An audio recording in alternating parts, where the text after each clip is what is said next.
Alright guys, I'm going to try and do a small video for surgical mask real quick. So I only have 1-inch elastic. I actually just bought this right before all this craziness happened. 7 inches. I cut it in half and then I cut each one of those in half again. So we get a whole bunch of 1/4-inch straps. So each 7-inch strap can make 2 surgical masks. I also burn each end with a lighter. You can see it frays. And so I don't want it to keep fraying inside the surgical mask. So I just do just a quick little burn on each end. Just to stop the fray. See, that's a good one. And, oh, gone. So the next thing I do is iron my fabric so I can make it nice. I have a template here. It's just a piece of paper I cut 8 by 6.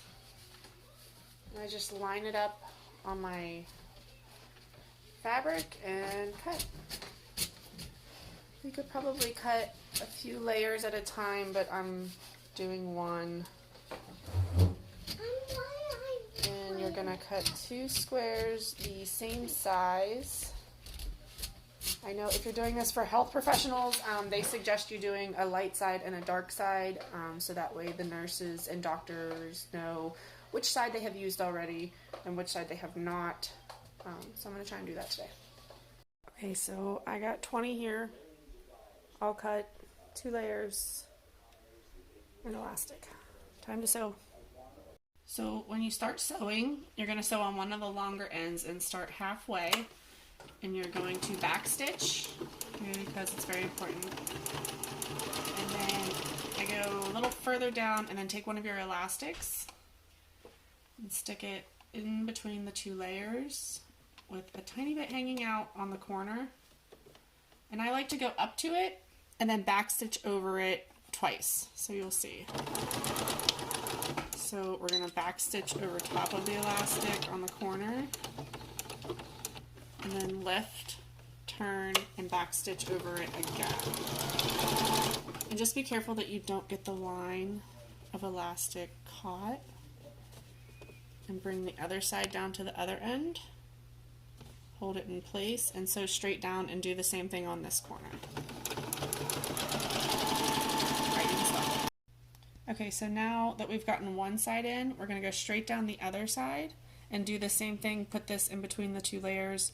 Sew down this way, and then when you sew back up to this edge, you want to stop and leave about a 1 to 2 inch opening so that we can turn it right side out.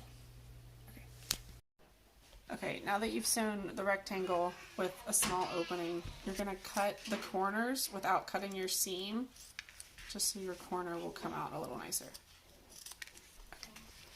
And then after cutting the corners, you are going to pull from the inside through that little hole. Sometimes it's a little hard, and turn it right side out. And then basically get it like this. And then you will have a small opening that we will take care of when we sew. But first we're going to iron. Okay, so now that we have it all sewed, or ironed, I'm sorry. Now what we're going to do is we're going to put a pleat in it. So I set it at 1 inch. Whatever works for you, 1 inch works for me. You just want to get an even amount of pleats, 2 or 3, and you want the pleats to go in the right direction. So as you can see here, they're folded up in the right direction. And then you're just going to sew all along the edge. So sew your pleat down. I like to double stitch over the pleat areas and then sew straight down this way, down, and this way. And then you get the finished product, which is a mask. Wash, hot water, dry, very hot dryer, and then try not to touch as much as you can and put inside of a Ziploc bag to give to whoever you're giving to.